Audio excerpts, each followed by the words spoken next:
জলবায়ু পরিবর্তনের বিরূপ প্রভাব মোকাবেলায় চাঁপাইনবাবগঞ্জ পৌরসভার উদ্যোগে বৃক্ষরোপণ কর্মসূচির উদ্বোধন করা হয়েছে। মাহিদুল ইসলাম ফরহাদের পাঠানো ভিডিও চিত্রে থাকছে বিস্তারিত।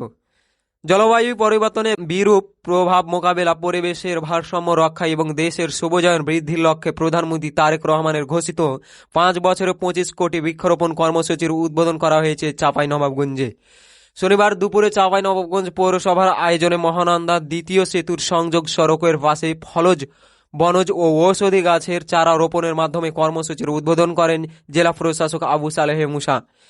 তিনি বলেন, বর্তমান সময়ে জলবায়ু পরিবর্তনের প্রভাব মোকাবেলা ও পরিবেশের ভারসাম্য রক্ষায় বৃক্ষরোপণের কোনো বিকল্প নেই। প্রত্যেক মানুষকে অত্যন্ত একটি করে বৃক্ষরোপণ ও রোপণকৃত বৃক্ষের পরিচর্যা করার জন্য আহ্বান জানান। এ সময় উপস্থিত ছিলেন স্থানীয় সরকার চাঁপাইনবাবগঞ্জের উপপরিচালক ও পৌরসভার প্রশাসক উজ্জ্বল কুমার ঘোষ, পৌর নির্বাহী কর্মকর্তা মোহাম্মদ মামুনুর রশিদ, নির্বাহী প্রকৌশলী তৌফিকুল ইসলাম, শহর পরিকল্পনাবিদ মোহাম্মদ ইমরান হোসেন, পৌর কর্মচারী সংসদের সভাপতি মোহাম্মদ একরামুল হক, সাধারণ সম্পাদক আব্দুল আজিজ খান প্রমুখ। আয়োজকরা জানান, 180 দিনে 1000 বিভিন্ন জাতের চারা রোপণ করা হবে।